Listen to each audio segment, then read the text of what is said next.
네, 이제 잠시 오전 11시 헌법재판소가 윤 대통령에 대한 탄핵 심판 선고가 있게 됩니다. 그동안 이제 현 정부의 정책들 사실상 지금 멈추면서 전반적으로 혼란스러운 상황이 좀 지속된 모습이었고 부동산 시장도 뭐 이 부분에 대해서는 마찬가지였던 것 같습니다. 네, 그렇죠.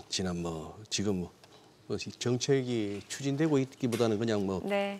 필요한 정책에 대한 논의조차도 멈춘 느낌인데요. 자, 탄핵 선고 이후 부동산 시장 어떻게 움직일지 한번 최근 정책들과 더불어서 짚어보겠습니다. 도시화경제 송승현 대표 자리했습니다. 어서 오세요, 송 대표님. 네. 그 비상계엄이 작년 12월 3일이었으니까 벌써 얼마가 됩니까? 이거 4개월이 넘었네요, 그죠? 그렇죠. 네. 예, 그런 상황인데, 자 이제 어쨌거나 오늘 뭐 결론이 어떻게든 나든 일단 또 하나의 이제 그걸로 끝이 난다고는 할 수 없죠.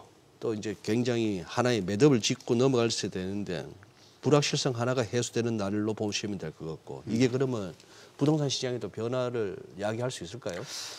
그렇죠. 뭐 결론이 어떻게 나올지 모르겠지만 네. 인용이 된다라고 하면 불확실성이 완전히 제거가 되는 거는 조금 어려울 것 같아요.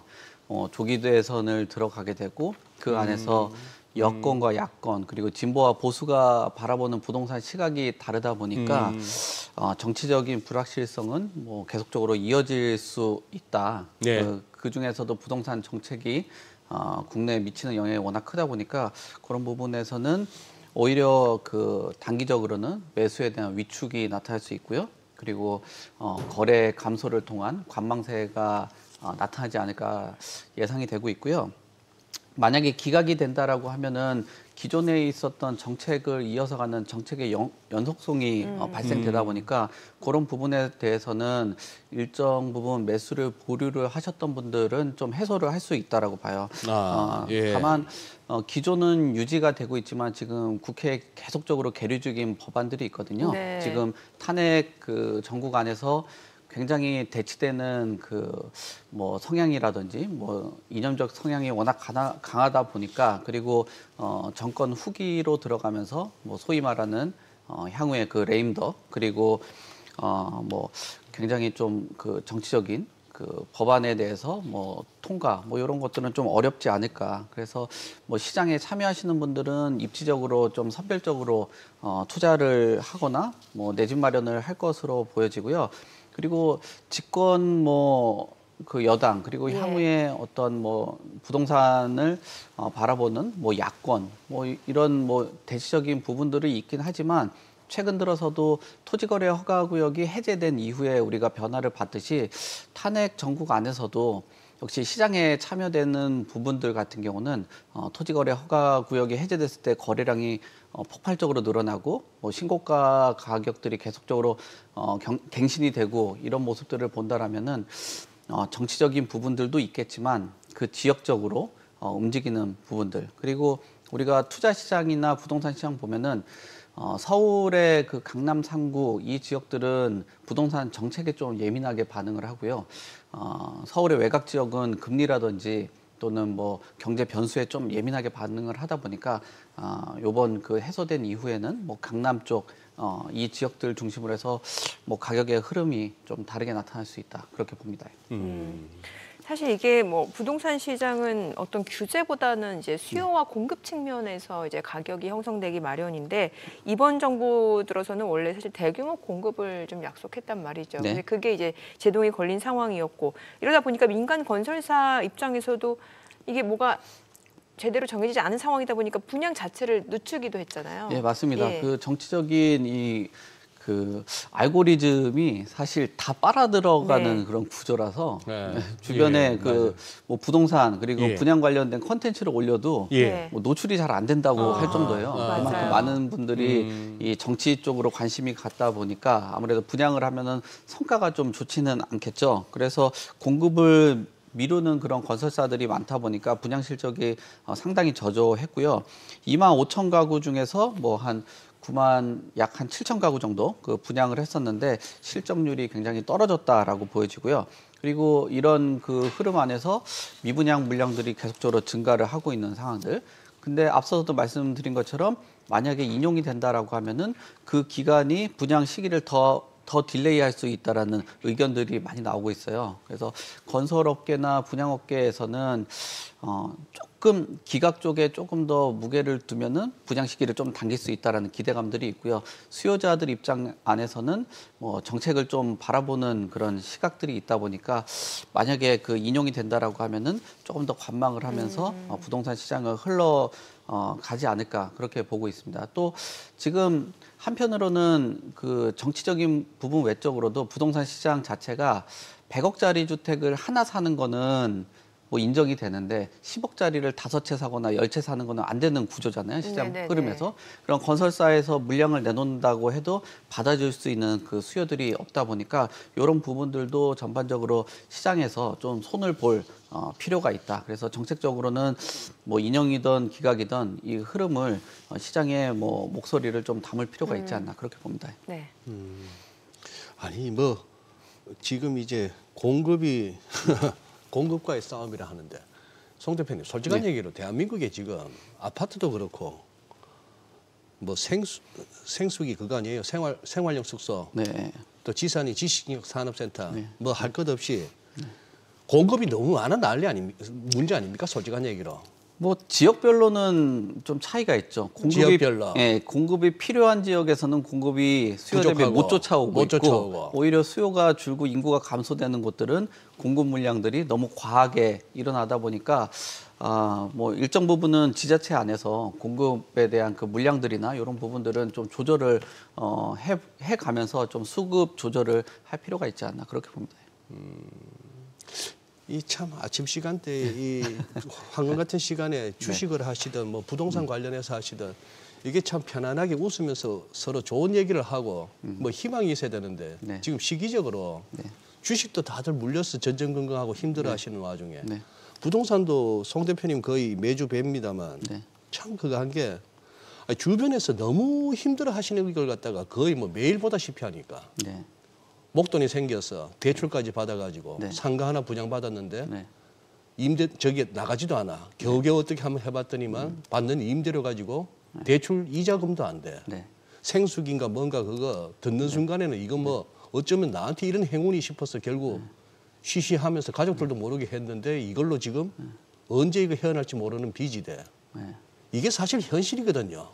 그래서 그 투자를 하셨던 분들 요즘에 불면 소리가 생활용 숙박시설이 생활이 안 되는 숙박시설 그러니까 오히려 적자가 돼버릴 정도로 그런 약간 변종 상품들이 나온다라는 거는 어떻게 보면 우리가 좀 그 생각을 해봐야 되는 거예요. 왜냐하면 지금 주택을 규제를 하다 보니까 공급자 입장에서도 주택에 대한 규제는 좀 피하게 되고 또 투자자 입장에서도 봤을 때는 그 주택을 마련을 해서 뭐 임대 사업을 영위하고 싶으신 분들도 이게 뭐 계속 규제에 막히고 세금 솔직히 뭐 두드려 맞고 하다 보니까 좀 문제가 생기는 거거든요. 아까도 말씀드린 것처럼 지금 구조 자체가 100억짜리 주택 한 채는 사도 되는데 10억짜리 뭐 5채, 10채는 사면 안 되는 그런 구조다 보니까 많은 분들이 조금 문제 제기를 많이 하는 겁니다. 그리고 뭐 거래에 대한 부분 같은 경우도 외국 같은 경우는 뭐 우리나라는 거래를 많이 하고 주택을 많이 갖고 있는 거에 대해서 문제 제기를 하는데 외국의 부동산 시장은 사실 거래는 좀 자연스럽다. 문제점을 찾으면 그 거래 그 안에서 문제를 해결을 해야 되는 건데 우리나라는 지금 그 거래를 지금 옥죄는 부분들 그리고 주택을 취득하고 보유하는 데에 대해서 너무 과한 부분들. 뭐 싱가포르 같은 경우는 오히려 외국 투자자들 같은 경우 외국인 투자자들에 대해서 턱을 높이는 구조인데 우리나라는 국내 뭐 투자자라든지 집을 사시는 분들에게는 규제 장벽을 높이고 오히려 외국 분들에게는 규제가 지금 낮춰지고 있는 이런 문제들 때문에 변종 상품도 생기고 주택 시장의 흐름도 자연스럽게 움직이지 않고 뭐 이런 문제들이 주거 정책의 철학이 굉장히 선진화가 아직도 안 돼 있다라고 봐야 될 것 같습니다. 맞습니다. 분양가 상한제도 좀 굉장히 많은 문제가 있는 게 이게 같은 단지 내에서 이제 아파트냐 오피스텔이냐에 따라서 안에 자재가 달라요. 자재가 달라. 이게 오피스텔은 분양가 상한제 규제를 안 받으니까 자재가 좋고 아파트는 자재가 안 좋아요. 그러니까 이런 규제로 인한 그런 뭐라고 해야 될까요? 좀 부작용 이런 것도 있기 때문에 규제가 꼭 좋다는 생각은 안 들어요. 이번에 토지거래 허가고요. 그 얘기도 좀 더 해볼게요. 그 강남 3구, 용산구 이렇게 토지거래 허가 재지정에 이어서 지금 보니까 압구정, 여의도, 네. 목동, 성수까지 더 연장이 됐어요. 네. 예. 이거 문제가 굉장히 많다라고 평가들을 하고 지금 사실 뭐 업계라든지 시장 참여자분들은 최근 들어서 확대 재지정한 것도 열받아 하고 있는 상황에서 지금 네. 또 추가적으로 지정을 하고 있잖아요. 그러게요. 이 토지거래 허가 구역에 대해서 참 뭐 문제가 많은데 실수요자 중심으로 시장을 개편한다라고 하는데 뭐 선진화된 나라 자체가 실수요자 중심으로는 시장이 흘러가지는 않거든요. 네. 투자 시장이 흘러가면서 일정 부분 뭐 미래에 대해서도 조금 뭐 기대를 해볼 수 있는 투자 자금들이 들어가 줘야 되는데 지금 지정이 되면서 불만들이 많습니다. 지금 서울시에 있는 압구정동, 여의도, 목동 성수 전략정비구역 저 지역들이 서울에서 가장 주택 가격이 비싸고 향후에 재건축들이 일어났을 때는 시세를 견인한다라고 평가받는 그런 지역들인데요. 그 지역들에 이제 1년 정도 추가적으로 연장을 하고요. 저 지역 말고도 지금 뭐 종로구에 있는 숭인동이라든지 마포 창전, 서대문 홍은동 뭐 이런 지역들은 완전 저기하고는 좀 반대되는 지역이거든요. 근데 그 지역들도 토지거래 허가구역으로 지정을 합니다. 그러니까 가장 비싼 지역들도 저렇게 허가제로 지정을 하고 홍은동이라든지 뭐 종로의 숭인동 이런 지역들 같은 경우는 뭐 주택 가격이 굉장히 좀 반대되는 양상을 보이는 지역이거든요. 예. 그런 곳도 지금 토지거래 허가구역으로 지정을 하다 보니까 뭐 얘기들이 많은데 지금 뭐 개발에 대한 기대감들이 있고 투기가 우려가 돼서 지정을 했다라고 하는데 개발에 대한 우려가 있지만 사실 현실적으로 개발 안 되는 곳들도 있거든요. 그럼 네. 몇 년 동안 재산권 행사를 하지 못하고 향후에 뭐 지자체장이 바뀐다든지 아니면은 정책의 기조가 바뀐다든지 정권이 또 바뀌거나 또 유지가 된다든지 뭐 이런 구조 안에서 혼란이 생길 수 있기 때문에 이 토지거래 허가구역에 대한 뭐 얘기들 뭐 이런 부분들은 계속적으로 좀 논의가 되고는 있는데 이제는 좀 어느 정도 뭐 해결을 해야 되는 제도고 정책이지 않나 그렇게 봅니다. 일단 이 규제 다시 토지 거래 허가 구역 다시 이제 또 재지정 나오고 나서 집값은 어떻게 됐습니까? 집값은 좀 눌림들이 나타났다라고 보는데 그래요? 그 네. 눌림이 자연스러운 것보다도 인위적이잖아요. 아까 예. 거래를 제한을 하는 거거든요. 그러니까 뭐 예를 들면은 우리가 방송 뭐 머니쇼를 진행을 하는데 예. 그 진행자는 2명은 안 된다. 1명만 해라. 만약에 2명 진행하면은 뭐 송출하지 말아라. 또는 뭐 중국집에 가서 짜장면 시켰는데 탕수육을 시키지 말아라. 만약에 시키면은 안 된다. 뭐 이런 식으로 핸드폰은 자기 명의로 2개를 가지면 안 된다. 뭐 이런 식의 예. 규제가 굉장히 강한 거거든요. 예. 그러니까 억지로 거래를 누르다 보니까 인위적으로 가격 눌림이 나타났다라고는 보여지는데 이런 가격의 눌림들이 지속성을 얼마나 가져가느냐라는 거에 대해서 의문을 제기할 수밖에 없는데 예전에도 서울시에서 용역을 하고 그 용역의 연구 결과를 보더라도 단기적으로는 가격에 억제력이 있었다. 하지만 시간이 지나고 나면은 뭐 정책적인 부분들이 숙성이 되고 이후에 가격이 다시 오르는 그런 현상들이 나타났다. 라는 그런 의견들이 많고 실제 연구 사례로도 나오고 있거든요. 지금 거래를 만약에 이렇게 계속적으로 줄여 나간다라면은 거래에 대한 그 정보가 없게 되고 그런 거래 정보를 통해서 뭐 수요자들에 대한 그 판단, 뭐 조절 능력이 떨어질 수밖에 없죠. 그러다 보니까 변동률이 저렇게 변화가 있는데 이런 변화 과정 안에서 뭐 정책 신뢰도는 떨어지고 있는 상황이고 그리고 문제는 뭐냐면은 이제 지역적인 규제를 하다 보니까 지역을 벗어난 곳들 또 지역을 벗어난 지역 외에도 상품에 변화가 있는 뭐 이런 부분들이 있습니다. 그래서 지금 아파트랑 전세 가격의 변동률은 좀 눌린 현상들이 나타나고 있지만 최근 뭐 저도 어제 상당히 좀 몇몇 곳을 돌아다녀 봤는데 네. 그 지역들에서 사실 뭐 방송에서도 좀 미리 뭐 말씀을 드리면 거래가 많이 났습니다. 뭐 한 뭐 실거래 신고를 한 60일 이내에 해야 되는 그런 상황인데 최근에 뭐 내놓자마자 마용성에 있는 지역들의 거래들은 뭐 하루 이틀 만에 거래가 되는 사례들이 있기 때문에 아마 조만간 목격을 하지 않을까. 토지거래 허가구역의 가격은 강남 상구 쪽은 좀 눌림이 있지만 기타 지역으로는 가격의 변화가 나타날 것으로 뭐 예상되고 있습니다. 그렇게 보신다. 이게 토지거래 허가다 보니까 또 아파트보다는 또 빌라 쪽 매매가 늘었다는 분석도 있어요. 네, 실제로 그런 것들이 많이 나타나고 있고요. 지금 예를 들면은 강남 그 3구보다도 가끔 주택 가격이 더 고가로 형성되고 있는 곳에 용산이거든요. 네. 용산 같은 경우는 한남 뉴타운의 개발 방식이 아파트를 부셔서 아파트를 짓는 게 아니라 빌라를 부셔서 아파트를 짓는 그런 상품이란 말이에요. 재개발이죠. 예. 그렇죠. 재개발이다 보니까 저 지역들의 거래를 통해서 뭐 고가 주택들을 기대를 해보는 분들, 그리고 고가 아파트가 있는 곳이 강남이라고 하면 고가 빌라가 많이 또 있는 곳들이 그 한남동이거든요. 그렇죠. 지금 지금 한남 유림 빌라 같은 경우는 50억 정도로 실거래가 됐는데 음마 아파트가 30억대 거래가 됐단 말이에요. 네. 근데 그거 대비했을 때 50억이라는 거는 저 최고가 갱신된 금액보다도 더 높은 것으로 나타나고 있고요.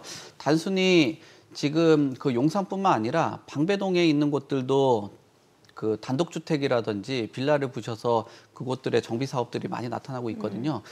지금 방배동에 있는 지금 빌라 그리고 네. 단독주택 같은 경우도 최근 거래가 많이 나타나고 있고 또 거기에서도 거래 가격들이 프리미엄들이 평소보다도 뭐 한 2, 3억씩 뛰는 네. 그런 풍선 효과들이 지금 나오고 있습니다. 그래요. 지금 풍선 효과까지. 네. 이제 재개발 재건축도 이제 여쭤봐야 되는데, 아니 근데 아까 그 무슨 규제 예를 드시면서 네. 첫 번째 예를 네. 머니쇼 진행을 갖다가 둘이 하지 말고 하나만 하라 뭐 그런 어스스한 예를 드십니까? 둘이 하다가 하나만 하라 하면 제가 집에 가야 될 거 아니에요, 아무래도. 아니 근데 그만큼 토지거래 허가구역에 대해서 많은 사람들의 반감이 있다. 그만큼 너무 강하게 막 얘기하고 말도 안 되는 규제다 이런 뜻이에요. 예, 그 정도로 그런 거예요. 예, 그 말도 정도. 안 되는 말도 안 돼. 억지다. 제 핸드폰을 가끔씩 보면 업무용이나 뭐 네. 개인용으로도 쓸 수 있는데 하나만 써라. 비즈니스는 쓰지 마라. 그런 의미의 예, 예였다. 아까 짜장면 가면 탕수육 먹고 싶은데 탕수육 시키지 마라. 이런 말도 안 되는 그냥 규제. 이정민 앵커 혼자 해라 이 말씀이 아니고 말도 안 되는 셋이 봐야죠. 네. 아니 지금 이거 재건축 쪽에 이제 수주 현장이 여럿 있는데 이게 네. 지금 아니 왜 이걸 재건축 가지고 왜 건설업계에서 빈익빈 부익부란 말이 나오는 거죠?